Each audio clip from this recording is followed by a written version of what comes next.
परिवार की शादी की जिद से तंग आकर निधि घर से भाग गई। सफर में उसे राहुल जैसा हमसफर मिला। निधि एक बार फोटो देख तो ले, तुझे भी लड़का पसंद आएगा।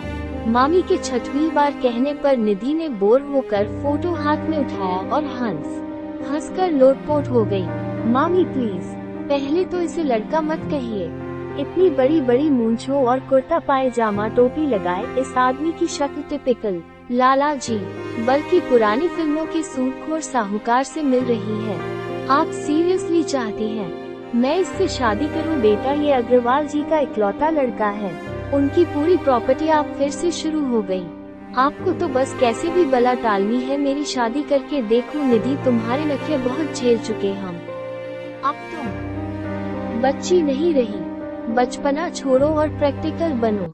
ये सबसे बेहतर रिश्ता है और इसे हम तुम्हारी बचकानी बातों में आकर नहीं गवा देंगे। 16 की नहीं हो तुम, 26 पार कर चुकी हो। लोग कहने लगे हैं कि मामा मामी को भांजी की शादी की फिक्र ही नहीं है। अगर इसके माँ बाप जिंदा होते तो ऐसे हर किसी के पल्ले नहीं बांध देते। मुझे निधि रोते हुए अपने कमरे में भाग गई। रात भर वो अपने कमरे में रोती रही। फिर न जाने उसके मन में क्या आया। उसने घड़ी देखी, सुबह के 5 बजे रहे थे। मामा मामी गहरी नींद में सो रहे थे। उसने अपने बैकपैक में कुछ कपड़े डाले और ऑटो लेकर रेलवे स्टेशन चल दी। पर जाना कहाँ है वो नहीं जानती थी। बस वो इस घुटन भरे माहौल से कहीं दूर जाना चाहती थी। उसने अनाउंसमेंट सुनी। जो ट्रेन प्लेटफॉर्म 1 पर आ रही थी वो मनाली जा रही थी। निधि खुश हो गई। उसने फटाफट टिकट खरीदा और ट्रेन का इंतजार करने लगी। उसने गर्दन घुमाकर चारों तरफ देखा। ज्यादा भीड़ थी नहीं। धीरे धीरे सूरज उग रहा था। मौसम भी अच्छा था। तभी उसकी नजर सामने से आते लड़के पर पड़ी। सस्ती सी टी-शर्ट, बरमूडा, पैरों में स्लीपर, हल्की बड़ी शेव। वो लड़का गरीबी में भी हैंडसम लग रहा था। निधि सोचने लगी, सबको सब कुछ क्यों नहीं मिल सकता। ये फटीचा बंदा एकता कपूर के किसी दिल्ली सोप का हीरो लग रहा है। एक वह चमन बहार था जो मेरे मत्थे मरने जा रहे थे मेरे घर वाले। ट्रेन इस स्टेशन पर 2 मिनट ही रुकने वाली थी। जो कोच आगे आया निधि उसी में चढ़ गई। वो रिजर्व था। उसे थोड़ी घबराहट तो हुई पर उसे नियम मालूम थे रेलवे के। अकेली महिला को ट्रेन से नहीं उतारा जा सकता। वैसे भी टिकट तो था ही उसके पास। वो पूरे कॉन्फिडेंस से एक सीट पर जा टिकी। ऊपर वाली बर्थ पर लोग अभी सो ही रहे थे। तभी वो लड़का उसी की तरफ बढ़ता दिखा। ओह, मिस्टर फटीचा भी यही ट्रिक अपनाए है लगता है। वो मन ही मन हंसी।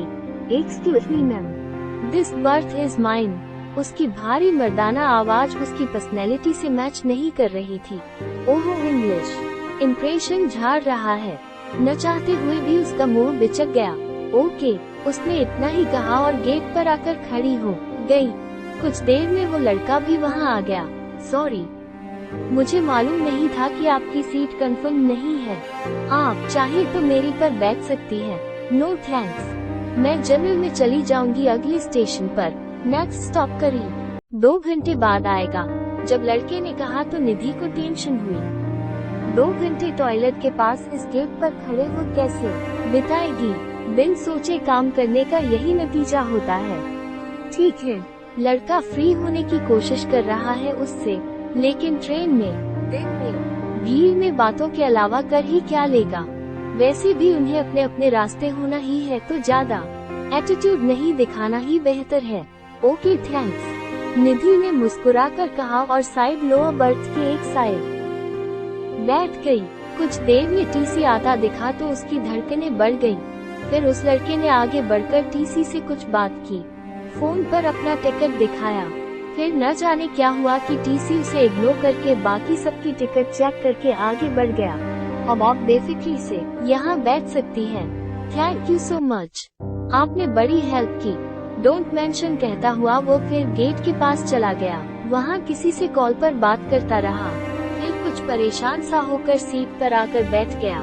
कुछ देर में उसका फोन रिंग हुआ। उसने काट दिया।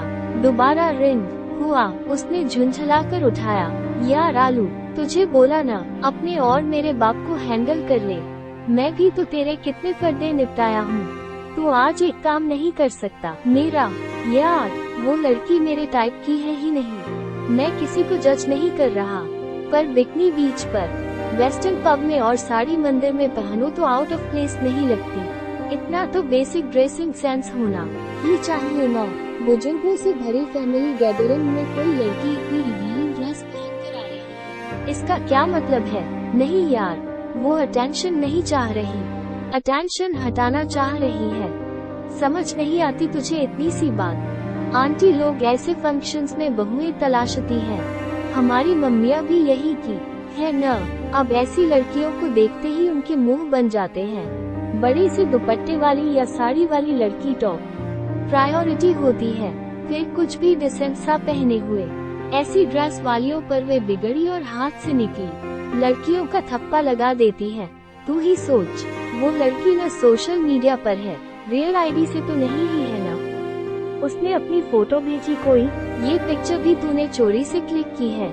शी इज नॉट इंटरेस्टेड यार, क्लियरली मैं भी नहीं हूँ। फिर फालतू की फॉर्मेलिटी क्यों? मैं बिल्कुल कंफर्टेबल नहीं हूँ, बस बात खत्म। उस लड़की की बातें इतनी इंटरेस्टिंग थी कि निधि का पूरा ध्यान उसी पर था। फोन कटने के बाद भी वो उसी को घूरती रही तो लड़का मुस्कुराकर बोला, किसी की पर्सनल बातें ऐसे सुनना अच्छी बात नहीं। Sorry, extremely sorry. डॉट। वो बुरी तरह शर्मिंदा हो गई। लड़का खुलकर हंस दिया। किसी लड़के की हंसी इतनी खंडार हो सकती है, निधि को आज पता चला। अरे कोई ना, वैसे भी पब्लिक प्लेस पर बात करेंगे तो प्राइवेसी रहेगी कहाँ? गेट पर खड़े सिगरेट फूंक रहे उन लड़कों को सुनाने की बजाय आपको सुनाना बेटर लगा मुझे। By the way, I am Rahul. नाम तो सुना ही होगा, गरीबों का शाहरुख खान। वो फिर हंस दिया। निधि सोच रही थी अपने बारे में कुछ बताए या नहीं, पर कभी कभी अजनबियों से खुलकर बात करना आसान लगता है। उनको हमारे बारे में कुछ पता नहीं होता तो जज भी नहीं करते, पूर्वाग्रहों से मुक्त होते हैं। लेकिन सेफ्टी का ध्यान रखते हुए उसने अपना असली नाम और घर से भागकर आई है यह नहीं बताया। कुछ ही देर में उनमें इतनी दोस्ती हो गई जैसे बरसों से जानते हो। घर, परिवार, हॉबीज, मूवीज, सब पर इतनी बातें कि घंटों बीत गए, पता ही नहीं चला। राहुल के दिल में ये सीधी सिंपल सी लड़की उतरती ही जा रही थी। निधि को तो वो पहली नजर में ही भाग गया था। इफ यू डोंट माइंड, क्या मैं उस लड़की की फोटो देख सकती हूँ जिसके बारे में इतना अच्छा साइको एनालिसिस किया है तुमने? अब जब इतने फ्रैंक हो ही गए थे कि आपसे तुम पर आ गए थे तो राहुल ने बिना हिचक उसे वो तस्वीर दिखा दी। फोटो देखकर निधि एकदम शॉक में रह गई। यह उसके मामा की बेटी की फोटो थी और वो बिल्कुल ऐसी ही थी जैसा राहुल ने समझा था।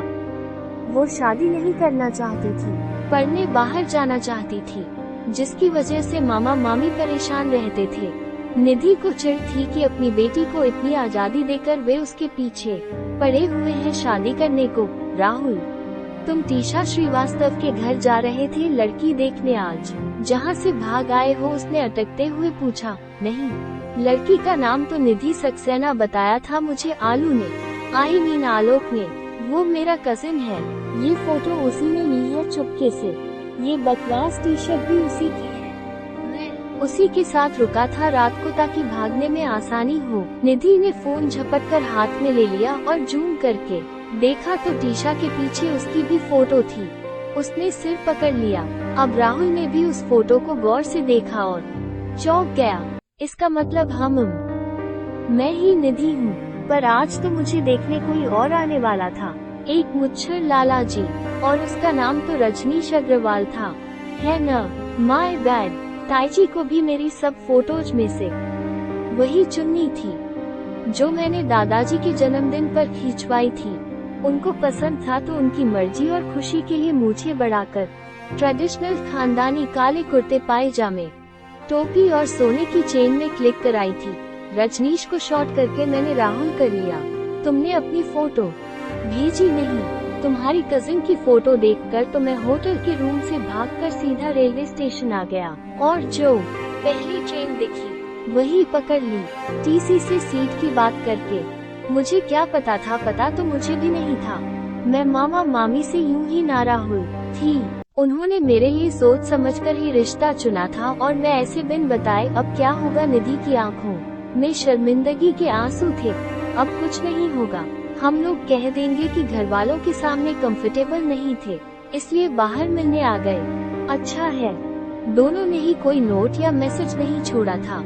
अभी 4 घंटे का सफर हुआ है। अगले स्टेशन से वापसी की फ्लाइट मिल जाएगी हमें। 2 घंटे में पहुंच जाएंगे। क्या कहती हूँ? निधि एकदम रिलैक्स हो गई। और हाँ, मैं कहने वाला हूँ कि मुझे लड़की पसंद है। सगाई करके अटका देने की बजाय लग्न का मुहूर्त निकाल लिया जाए। अब तुम अपना देख लेना।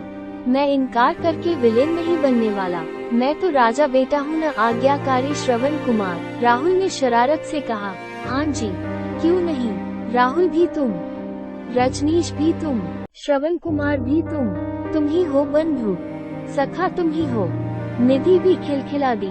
ट्रेन के सफर में हम सफर जो मिल गया था, जो हम ख्याल भी था, जिससे हमनवाई भी थी। दोस्तों, ऐसी कहानी सुनने के लिए हमारे चैनल को लाइक करें, शेयर करें, सब्सक्राइब करें। Thank you so much.